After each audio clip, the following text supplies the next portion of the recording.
For thousands of years, cultures have met here in Morocco, each leaving their own mark. Empires have come and gone, but one family has kept the monarchy since the 1600s.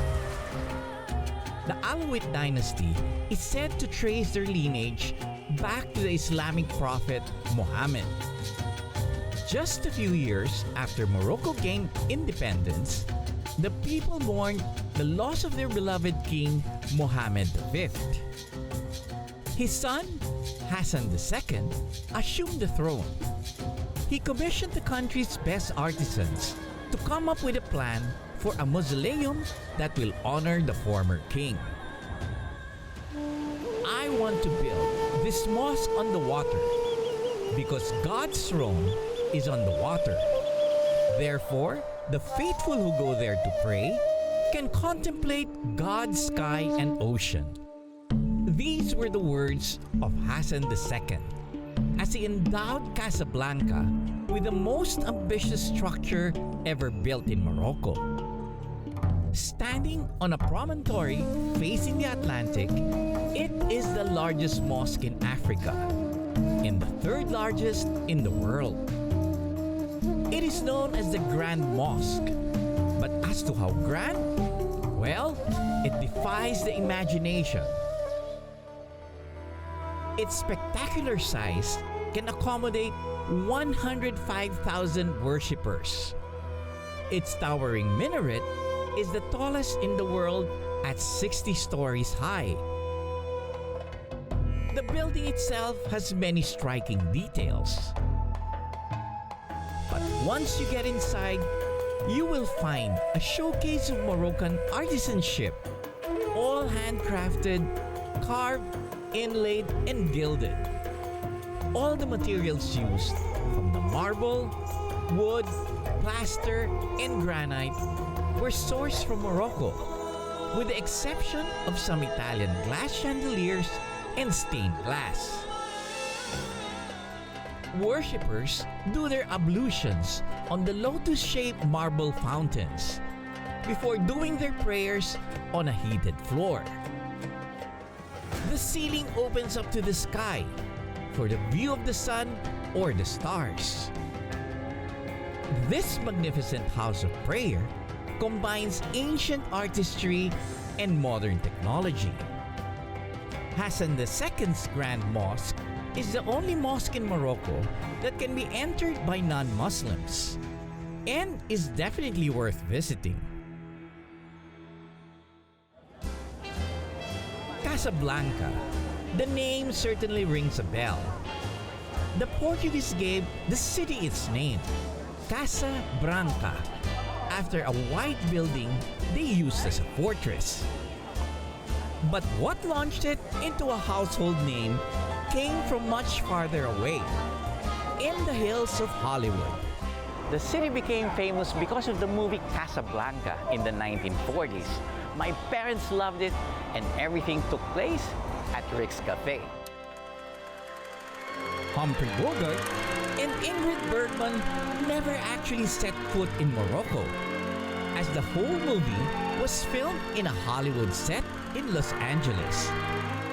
The wartime romance centers on American expat Rick Blaine, who owns an upscale club in the city, and his lost love, Ilsa, whose rebel husband enlists Rick's help in order to flee the country. With its memorable theme song and immortal dialogue, Casablanca is considered one of the greatest films in history. Rick's Cafe faithfully recreates the setting of the film with its architectural and decorative details down to the 1930s piano. I'm sitting by the piano. I'm just missing Sam, playing as time goes by here at Rick's Cafe. Even if you were not familiar with the movie, the extensive menu would be reason enough to come. Food looks good. Ambience takes you back in time. I think this will be a very enjoyable experience. Perfect lamb chops. Of all the gin joints in the world, this is one place you shouldn't miss while in Casablanca. After soaking in Casablanca's old world charms, it's time for me to head back on the road and into Morocco's countryside. My next stop will be on the northeast, to the second largest city, the former imperial capital, Fez. Contrary to what most people think, self-driving in another country is not at all as scary as it sounds.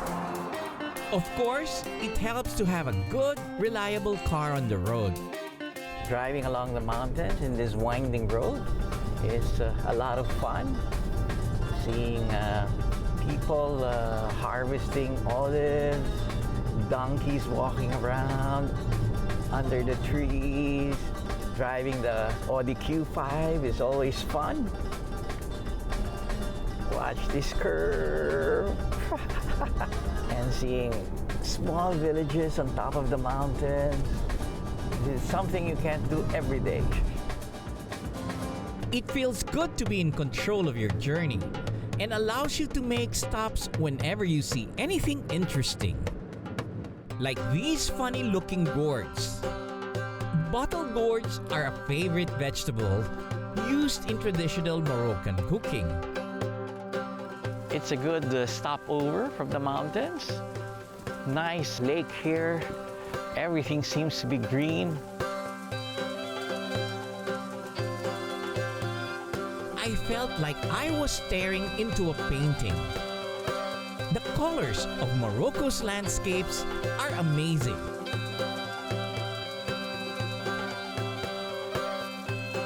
The road conditions in the countryside are actually quite good, that it can be easy to get carried away with your speed.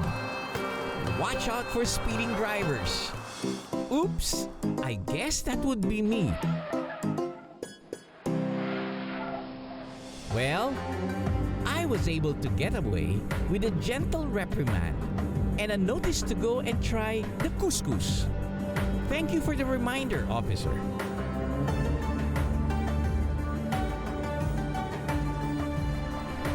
I continued on the road and finally entered the gates of Fez, one of Morocco's oldest royal cities. Up next, I began exploring the cultural and spiritual heart of Morocco, tracing its history to the diverse quarters from the French boulevards and manicured Andalusian gardens to its historic old Medina.